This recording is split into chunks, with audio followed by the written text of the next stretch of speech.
What's going on, guys? Mountaineer Mitch here, bringing you the preview for WVU versus Baylor. This is a home game, midday. Not a lot of times you see a ranked number 5 team or more be playing at noontime, but you will get to see it tonight. Not tonight, gosh.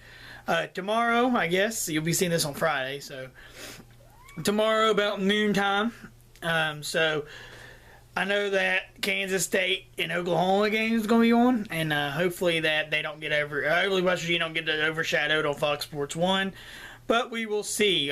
Speaking of West Virginia, this is their third top 5 game in 7 games, if that makes sense. They face teams in the top 5 3 times this year, and it's only been their 7th game. Now, it's a pretty tough schedule.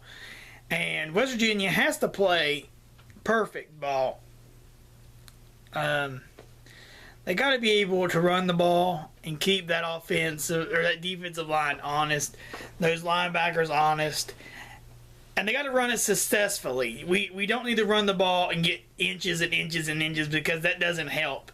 We had to establish some kind of run, and also it will open up the pass for Kevin White and the other receivers. Now, Baylor is defensively wise, especially the linebacker, might be one of the best teams we have seen this year. I think Alabama might have had a better defensive line, but on the offensive line, or the defensive linebackers, I think Baylor has a better linebacking core. Baylor is led by Bryce Petty, which still has his Heisman hopeful candidate going on. He threw for over 500 yards against TCU. Now, in a way, it looked like TCU couldn't stop nobody, and then Baylor couldn't stop anybody. Now, West Virginia's offense, I haven't sat down and got to watch TCU yet. We'll have to find some time to do that.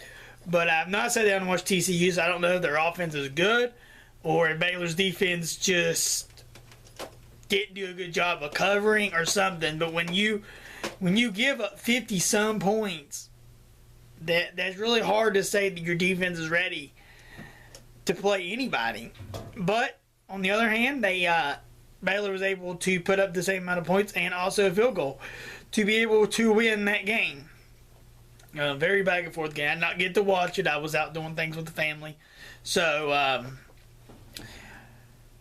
but Baylor has a good scheme, and they have the players to run the scheme. Art Boreals, I believe that's his name. I can't ever say his name right. I don't know. But he is one heck of a coach. He has the kids in there that needs to run that offense. He has quarterbacks in waiting. I mean, and that just shows for the program and the stature of those kids willing to wait there and be ready to take over the reins when it's their time. Bryce Petty is really good at running and passing, and West Virginia cannot, if Petty starts to side of the run, they cannot let the receivers be open, because if he's not past the line of scrimmage, he's going to launch it over your head.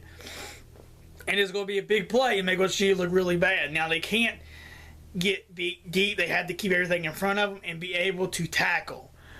If West Virginia wants to win this game, they have to be able to get Baylor off the field. They cannot let them take their time, get down the field, and score.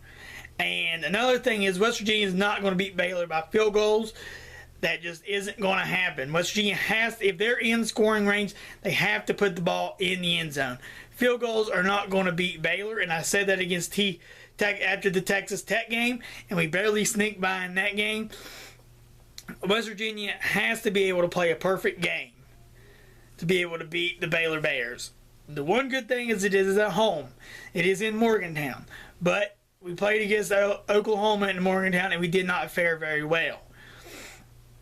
But I believe that the students are going to take it over. The tickets are outrageous, and there'll be a lot of people there. Hopefully West Virginia can pull the upset, but it's going to be very, very tough. I don't know if West Virginia could keep up with Baylor's offense. Now, they had to do a lot of things that TCU's done to exploit the defense, but I think the defense has, probably made adjustments and hopefully corrected that. But any little slight advantage that West Virginia has, they got to put the ball in the end zone. Field goals aren't going to cut it. Baylor is such a good team that West Virginia has to play a perfect game, play like they did against Alabama, except finish and win this game. I don't have a lot of hope that West Virginia can do it. I have a little slight hope to believe that they'll be able to play with Baylor and maybe even beat Baylor. But that program that Baylor has starting back when they had RG3, has become one of the most dominant programs in the Big 12. But wrapping it up, I know I don't like to give final scores. They'll probably put up over 100 points. This game might, I don't know. West Virginia's defense is a lot better than what they were the last couple years. I know the first year West Virginia was in the Big 12, Baylor was the first Big 12 team they played, and it was a shootout. Now, we don't have Stephen Baylor, we don't have Geno Smith, we do not have Tavon Austin. But if Trickett has time, and they can find a way to get the receivers open, and the running game is established enough, West Virginia has a chance to win this game. I can't wait to see the outcome. I really hope it's a better game if people don't flip over to watch Oklahoma and Kansas State. But that will that's going to be a good game also. But West Virginia has to do what they got to do and win this game. So that's really about it, guys. Thanks for watching. Mountaineer Mitch signing out. Peace.